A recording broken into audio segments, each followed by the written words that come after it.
What's the Car Talk podcast? Hello and welcome back to the Car Talk podcast, the podcast where we talk about the latest car news and the latest transportational opinion. No guest again this week, we're still waiting on certain people to reply. However, as usual, I'm hosting this week. That's not usual, but as usual, I'm joined by Bailey Prickett, my usual co-host. How are you doing this week, Bailey? Very well, thanks, Matty. And yourself? Yeah, very long-winded intro for yourself there. It is. Sorry about that, but not too bad. In the week where we're not mentioning what's been happening, we're going to do something else other than the Queen. Oh shit! I mentioned it again. No, not even 5 minutes. Yeah, it is very sad that the Queen has died. Oh, I wasn't meant to mention that, was I? Oh no! Cock. Shit! I'm really not sad. What I am sad about, though, is some of the transport laws and things that have come in the past time that I've been alive. So the past 20 years and behind that. And in the light of our new PM, with the good news of wanting to scrap smart motorways and increase the speed limit, we thought we'd not only talk about that this week, but we'd also talk about, of course, the latest car news, but also some failed transport laws and legislation from time gone by. Of course, though, we will start off with the car news. Would you like to go ahead with your Zonda, Bailey? With my Zonda. Well, it's not a new Zonda, it's a new Pagani, which did we have two last week or last month? We had like a couple. Two something. We had something that was a lot of, and I think another Pagani has sort of entered the game, and it's called the Utopia, which is actually quite a cool name. Now, this has, Matty, a twin-turbo V12, presumably from Mercedes, because they always use a Mercedes engine. It's got 864 horsepower and over 1,000 torque. Now, we mentioned last month the Koenigsegg that had automatic gearbox and a manual. Uh-huh. Well, I think Pagani have gone, yes, I like that idea, and we're going to nick it. So they've got a 7-speed auto with a manual gearbox in this new Pagani Utopia, which is cool. So it must be going into like a new age of gearboxes now. Well, so we are. We spoke a few months ago about a clutchless manual gearbox, so exciting times are ahead. So this has just been, according to Google, these images are 1 day ago. So this is very much hot off the presses. I can't help but thinking that it does look a little bit like if the Chinese made a Zonda. I know what you mean. It's a very fake. It's obviously very. It's sort of got a fake look to it, but it's obviously as Pagani always do. They always reference their older stuff, so it looks a bit like the Huayra again, like everything else that they make. So yeah, I know what you mean. It's just it's a very sort of a Chinese looking version of a car that they make, which is the Huayra. Yeah, it's good that it's got a V12 in though. I agree, and it's twin turbo. Yeah. So, is there any? Does Honda have any? Sorry, do Pagani have any plans to make electric cars, or are we safe with them for now? I think we're safe with them for now. I mean, they're the one of the few companies that are just carrying on with their massive V12s, and they're just doing what they want, which is quite nice actually. But I'd imagine the stuff's coming up soon that's going to make them sort of jump to electric, which is a shame, but we'll have to see. A little bit of a threat on the horizon this week, news-wise. Obviously, on the Car Talk podcast, we bring the news to you that already exists via Autocar, Auto Express, Top Gear magazine, Car magazine. So, really, if you want the news sooner, then you go to them, because that's basically where we go.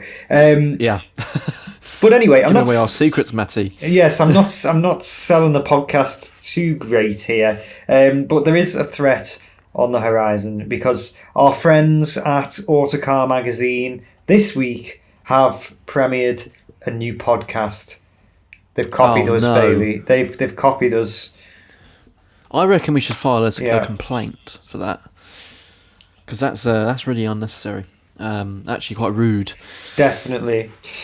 the fact that we're using their content to make our own podcast, and then they decide to make a podcast. If you're listening to this podcast and you've... Go on. It's just very disrespectful. Well, it is certainly, as we thought of this idea, we thought about mixing news and transportational opinion, and they have clearly just copied off us. The first one is it's going to be by different people every week, it looks like, but this week it's well, if you're listening to this podcast and you thought, I've never heard of Matty from Matty's Cars or Bailey from whatever his channel's called on this specific day, then you definitely haven't heard of Steve Cropley and Matt Pryor, because they are doing My Week in Cars this week, and they're also doing a podcast for BMW's M60th anniversary. Not very exciting to me. Not interested at all. Should we move on? Have you got anything else, Bailey? I do. Do you like Skodas, Matty? How much do you like Skodas? Oh, I could take them or leave them, but I see the appeal. Well, whether you like them or not, I think you'll very much dislike this new one. What is it? I certainly did. It's called the Skoda Vision 7S. And straight away, I don't really have much information, mainly because I can't be bothered to look at the screen anymore from how bad it looks. I don't know if you've seen... have a look at. It's another SUV that we didn't ask for, Matty. Obviously. And it's a really horrible design. I don't know what they're going for this. It looks like someone went too far with like the Yeti idea, and it just looks too rugged. I mean, why has it got like? Are you on like when you put like that plastic casing on your razor? And I know people are going to say, Matt, you obviously don't shave, but I know what a razor is. You know, where you put that plastic thing on. Why does the grill look like that? It actually does. That's hilarious. It looks like a razor. Like a camo razor. And then why is there a red bit at the front of that? What's going on with that? What's the red bit got to do with the other bits? That it's why is that filled in and not the other bits? Oh no, I'm just looking at a picture as well here with a guy stood next to it. It's from I'm going to send you the picture so you can insert it into the edit. But he stood next to this Skoda, and he looks like one of those angry people in them local newspapers. There's a page on Facebook, but it's like man disappointed with customer service from Skoda. Do you know what I mean? Like, it looks awful. Yeah. I was literally looking at that picture. He looks like he's so angry with the service that he's received from Skoda, and it's awful. It really is, and I think. Hateful car that, and I don't use that lightly. It really is. I actually think that's the worst looking car I've ever seen. I know I say that about a lot of electric cars, but this has topped it for me. Oh, that really is horrible. Do you know what's even worse is the interior? Have you seen the interior? No, I'm sorry. Let me have a look at the interior. Vision S. They've gone for like a really like disgusting. It's not even a circular steering wheel. It's like an oval. And they've got a big laptop in the middle of it, and then the floor's made out of like some sort of marble that you put on your work surface in the kitchen. And then the seats are from like Halo. It's just, what are they doing with this? I don't know what that is. It's not even creative, that is it? It's fucking awful. It's just dreadful. I don't think we've actually seen a more hateful car on the podcast. I've never ever been so speechless on the Car Talk podcast ever as to. Thankfully, it's a concept at the moment. So let's hope it doesn't come out. It really best not come out. We've had enough of a year as it is. I mean, COVID, Brexit, the Queen. Oh shit! Oh no, God. Anyway, I've got something actually a bit more. Very, much more pleasing to the eye, Matty. I'm sure you'll be very happy about that. It is a brand new Ferrari. Now, as you know, we've seen SUVs from Porsche, Lamborghini, all those sort of supercar brands. Now the Ferraris, it's Ferrari's time to basically jump on that bandwagon as well.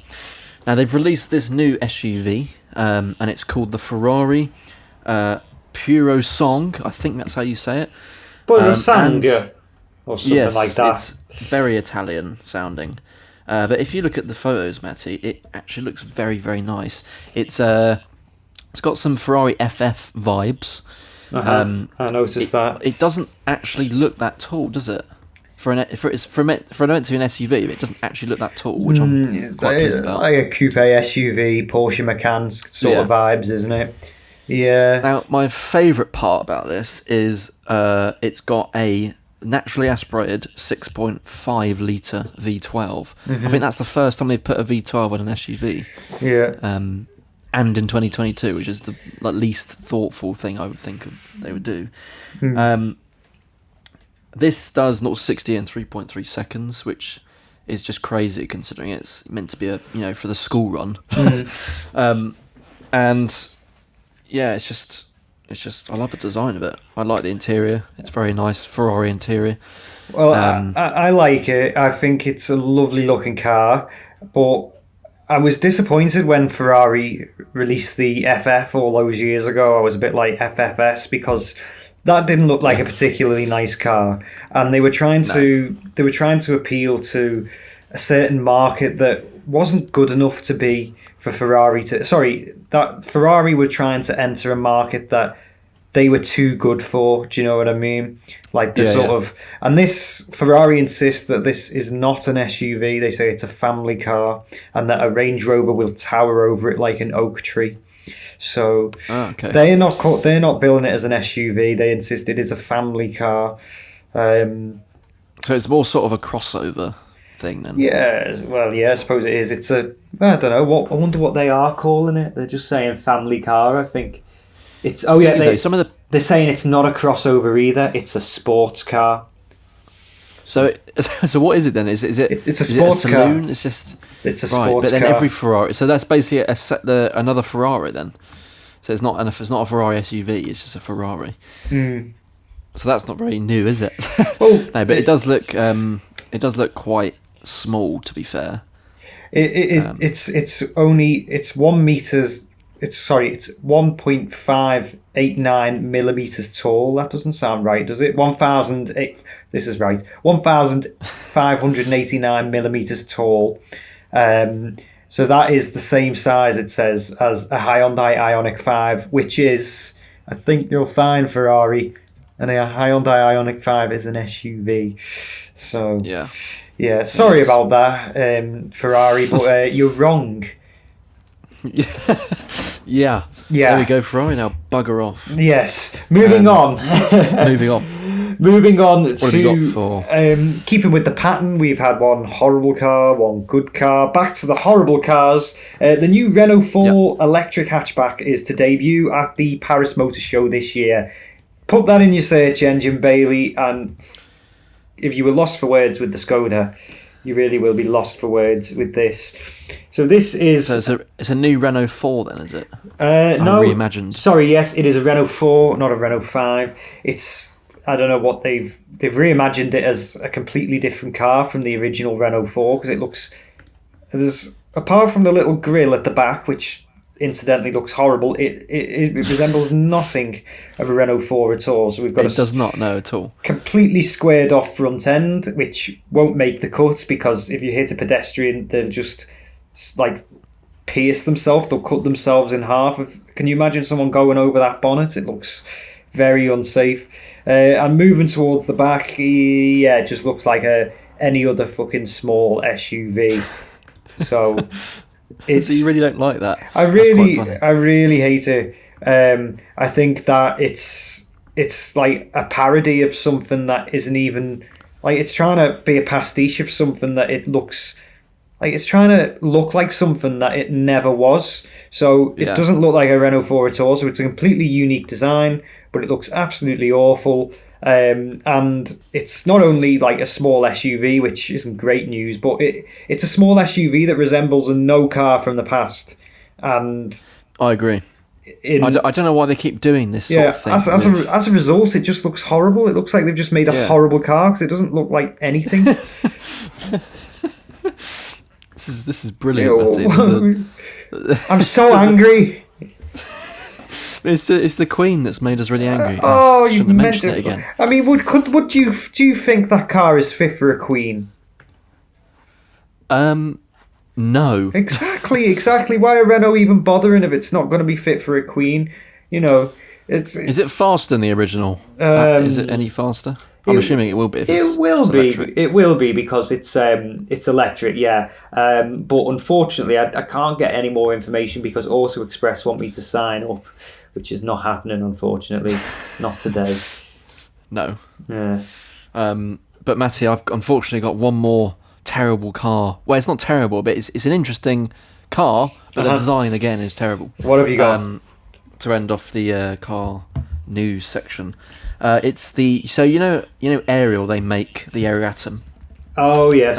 How could I forget? And they make the Ariel Atom and the Ariel Atom. Yes. Well, they've made a new car. It's sort of a car. I think it's a car, and it's called the Ariel Hypercar.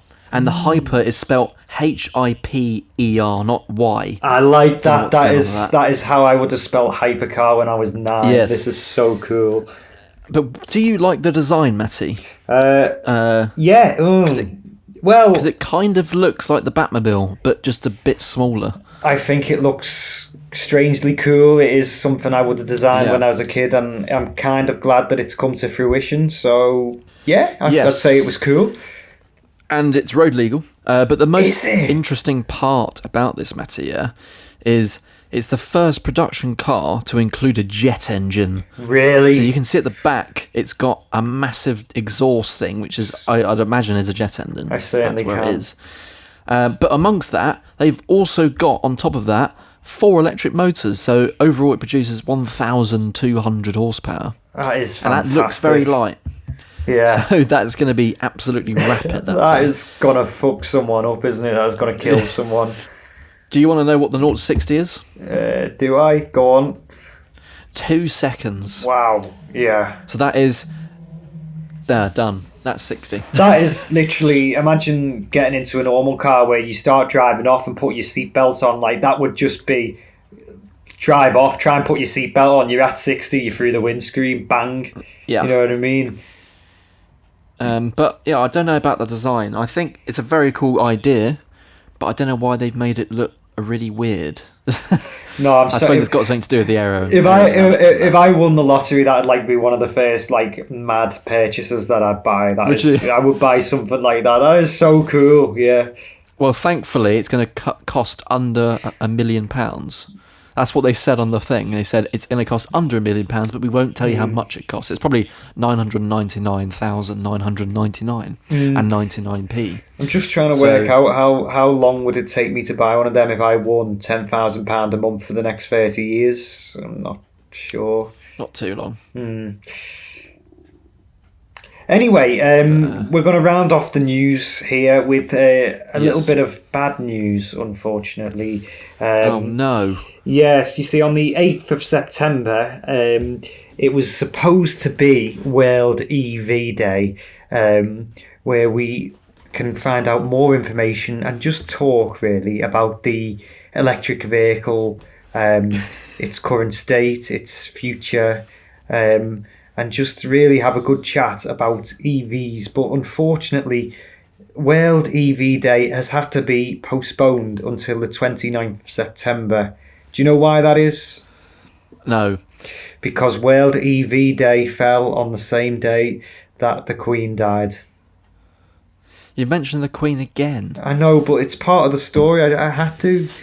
Oh, the poor the EV owners they were waiting all year to talk about charging points and super fast chargers and Teslas and acceleration and what's the regenerative braking and G mode and that bloody Queen Elizabeth has died and they've got to wait now till the 29th of September. I mean, the heart weeps for them, honestly. Oh, no. Anyway, Matty. Yes. I don't care about World EV Day. We don't care because we've got a new Prime Minister. And yes. Would you like to tell us, Bailey, because it was your idea, about sure. what she wants to do? Well, as you know, if you do live in the UK, there is a new PM called Liz Truss. Now, you just mentioned the Queen's name there. What are you messing? We said we wouldn't mention the Queen, and you've mentioned Liz. No, not that Liz. The other Liz. Sorry. Yeah, go on. So Liz Truss, not Elizabeth. Right. I've done okay. it again. Oh yeah. But Liz. Yeah. Is our new PM, and I'm not normally interested in anything to do with the government or politics or anything that boring. I am because I'm a normal person. I'm not. I was suddenly intrigued when the new Prime Minister Liz talked about changing some road laws, and I was like, yes, hopefully they'll be for the better. Now, I think I watched a video on it was either Instagram or TikTok, obviously one of those two platforms, and it was basically her having an interview with someone and saying that she thinks that smart motorways just do not work. And I would agree. What about you, Matty? Well, yeah, we spoke on the podcast before about how I cannot get my head round, well, neither of us can, the benefits of smart motorways and the justification with the money and that. It's also a good point here now to talk about if this is an achievable thing. Liz Truss has come in, she said that tax cuts and things like that, and energy bills and things like that, she's telling everybody what they want to hear with regards to that. I don't believe it for a second, because number one, she's a conservative, and number two, we are heading for a recession and there's just too much here for her to save. But one thing she can save is the motorist. I think hopefully yes, it's very, very, it's very easy to just say, yeah, we're going to raise the speed limit to, what would you say, about 120? Would that do it? I thought that she was going to make it an autobahn system, so it would be no speed limit at all. That's what I heard. That'll do, Liz. On the news. That'll do very nicely. If you're watching this, Liz, then please thank you. That happen. Yeah, that would be great. So yeah, we could do that completely overnight. I mean, the problem I have, Matty, go on, is, sorry to interrupt there, but the problem I have is this is all great, but the time that it's actually would happen, you still got to think about it. She sets it up, signs everything, done. They they basically work it out of how they're actually going to do it. So that would require taking all the speed cameras away, all those stupid pillars in the middle of the M25, etc., etc. And by the time that's done, there'll be a new PM who probably will again change it. So it's actually, the question is for her, will this actually be done in a quick amount of time? Well, she says that she plans to run again in 2024. So if she is re-elected, that was probably when the ball will start rolling, because then she's got another 5 years to do it. But yeah, it seems pretty achievable, really. And I mean, it isn't good for me as a left winger to say that. But if she does it, or can get the ball rolling before the general election in 2024, then she's probably going to get a lot more votes, and that pains me to say as a Labour man. But yeah, and then coming on to the smart motorways, there's going to be a lot of undoing of work to do, and the workmen won't be happy that all their handiwork is going to have to be put back to a hard shoulder. But I think now is probably the longer we let this go on with the smart motorways, the further they're going to be built. And I know they've said they're pausing them for a review at the moment, but they're still getting built on the M6 northbound, so they're not entirely paused. But the longer they carry on making progress, then the less justification they have to end proceedings. But they really do need to make a decision and say, no, let's not do that, because it's a cheap way of getting. Well, it's not a cheap way, but do you know what I mean? It's like going over old ground. But smart motorways is such a bad idea in so many different ways that if someone could come in with these policies and say, yeah, let's get rid of them, then that would be, well, great. Definitely, mate. And do you reckon as well, the reason that Liz is saying this, do you think she's an enthusiast of driving fast? Because that made me think, I wonder if she's been caught speeding once and she hated it, and maybe she's like, I'm going to go and change that and make it no speed limit, because that would be quite funny if that's actually her backstory. I'm not sure what her game is, to be honest, because from the research that I've done, she doesn't have a car, and in her younger days she was a bit of a eco warrior, as to say. She was a very early global warming campaigner, if my memory serves me correctly. So She has always been a bit of a radicalist. I didn't know that. So yeah, I don't really. It seems a bit like sort of contradictory the way she's. But it's good for us, so we're not gonna we're not gonna investigate that any further. Liz, if you are watching, this is the Prime Minister, Liz, not the one who's. Oh shit!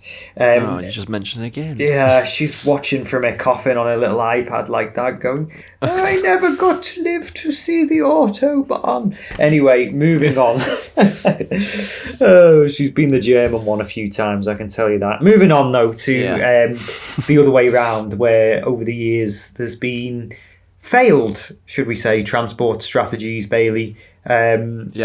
And we're also going to, I've got a few points actually on just certain laws within driving that have came in that have rightly or wrongly made things better or worse for the motorist. Would you like to go first, or would you like me to go first, Bailey?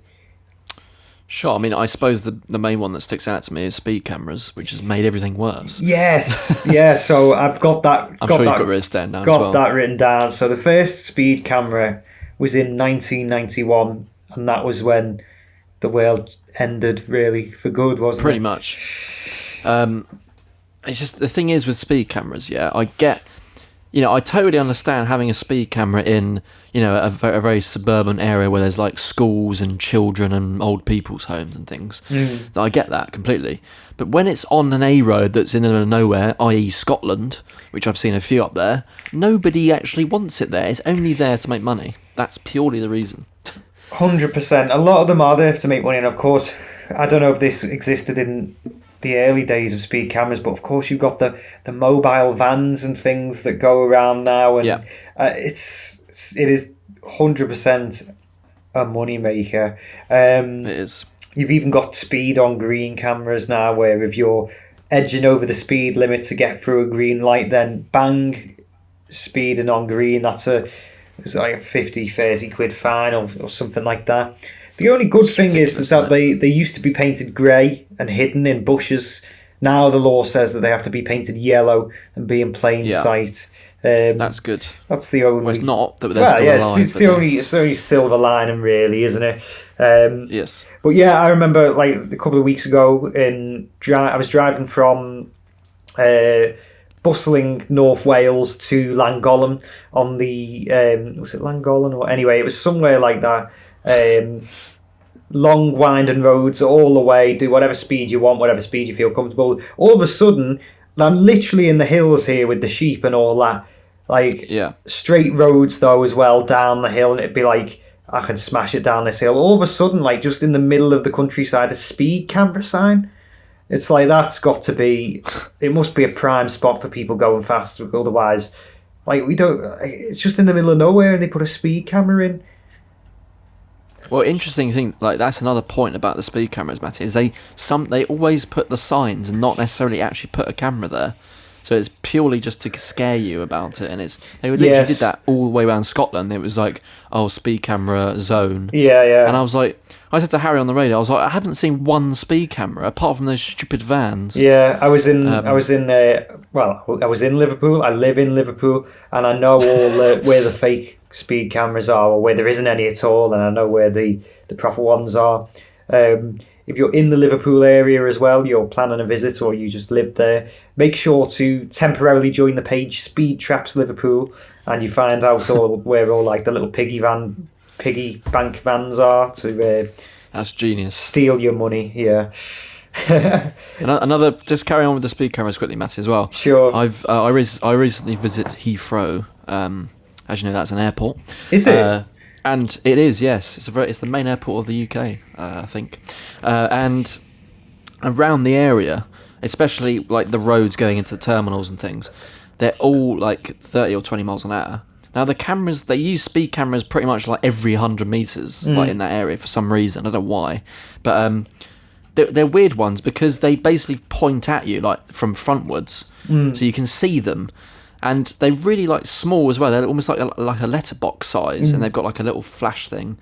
I haven't seen anyone be caught with them, but I'd imagine if you got like captured with those, that would just blind you. Yeah. So that's another thing that's actually worse. We will move on from speed cameras in a minute, but just sticking with speed cameras for just a second. On the M6, they have average speed checks, and I'm always too scared to chance it, so I stick at the 50 miles an hour where it's 50. There's a stretch of the M6, 50 miles an hour average speed check, and you see a lot of people speeding up to whatever speed they want and then slowing down in time for the camera. But my friend actually told me the other day that you still get flashed if you're going through at 50 miles an hour, because it's based on how long it's took you to get from one camera to the next camera, and if it's took you under a certain time, then they know you've been speeding anyway, and they'll flash you and ticket you. Oh. I didn't know that. So no, I didn't know that. I thought it was just the one at the start and the one at the end, and they just measure the speed of both. No. So that's what I thought it was. The one at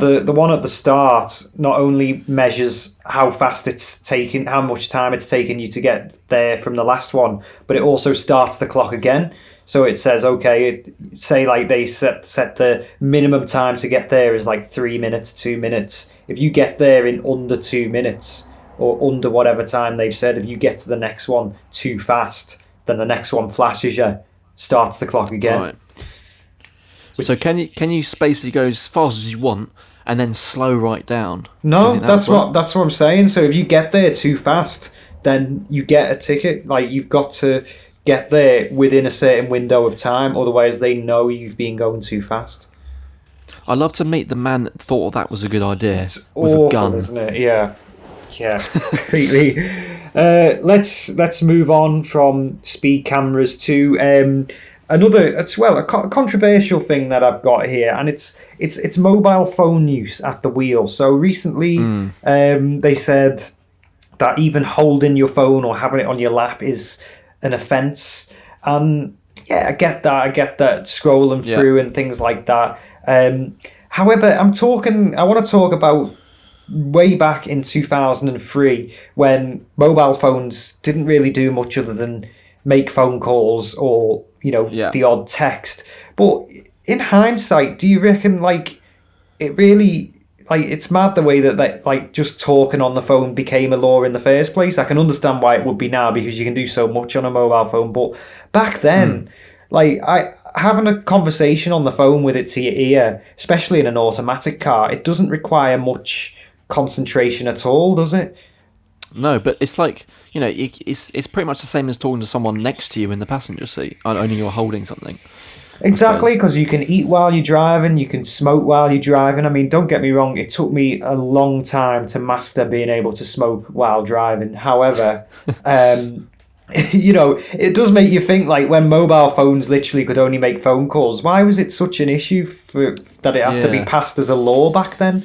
There must have been some sort of research or something. I do get, as you said, now I do get the whole mobile phone thing, not allowed to touch it, unless it's on a stand thing where you just put whatever it is. Yeah. But what I hate completely, which is just so unfair, especially with us, who drive old cars, is all the new cars have got these massive iPad screens in. So why is that allowed and our phones aren't?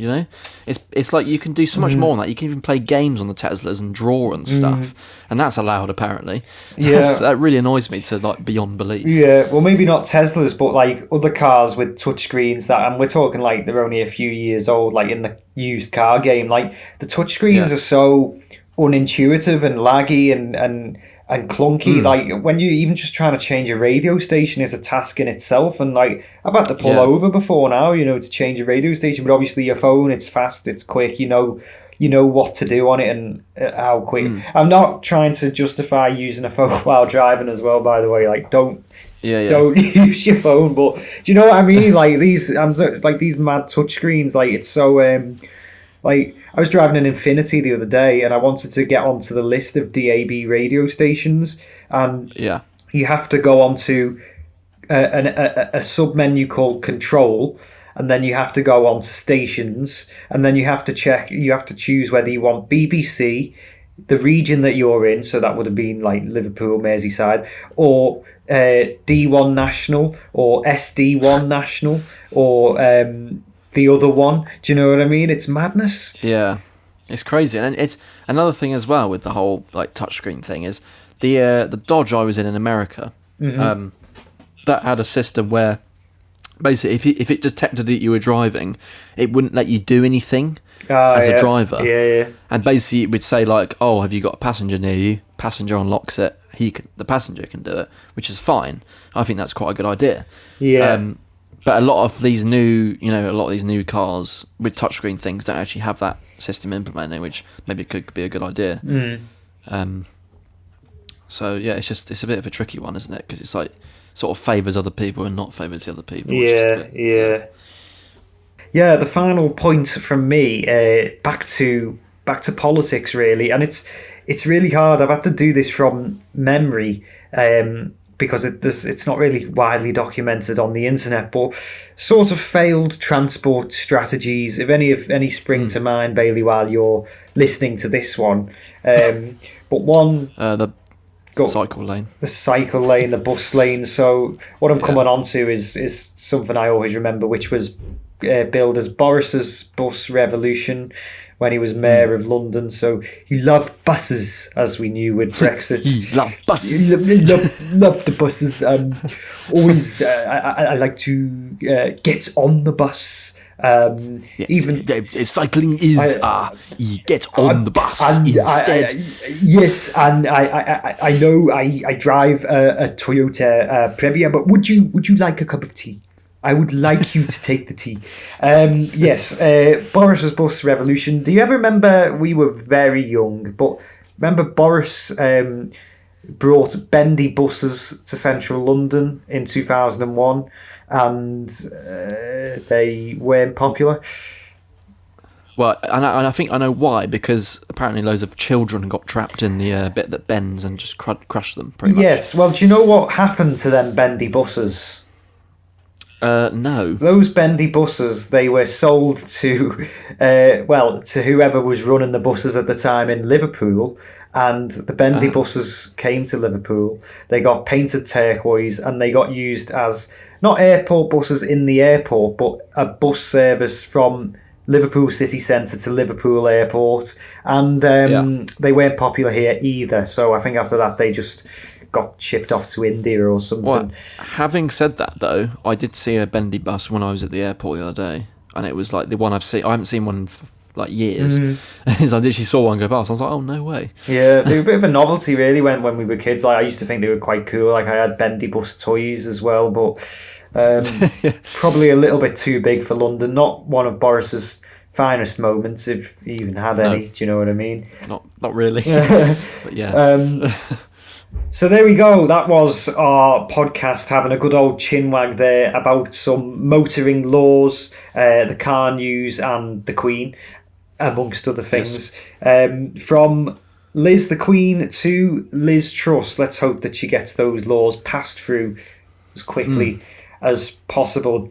But for now, that marks the end of another podcast. Thanks for listening, streaming, watching, whatever you've been doing. We'll be back next month.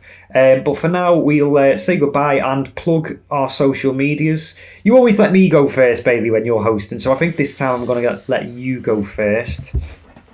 Thank you, Matty. Now that's if I actually remember the social medias, but I don't, so I'm going to get it up very quickly. So if you want to follow us, you want to subscribe to us on the channel, it's Car Culture, which Matty couldn't remember earlier on in the podcast. That's fine, it's an easier name. Yeah. So subscribe to us, which is where this video is going up on, of course. And if you want to follow us on Instagram to get some like behind the scenes sort of previews, or the latest, pretty much like latest news on when our new videos release, then follow us on Instagram at carculture_YT. And if you want to follow us on TikTok, because I know that's the popular thing at the moment still, it's Car Culture Club YT. Basically post sort of like little memes of our little videos and things like that. So yeah, follow us on all those.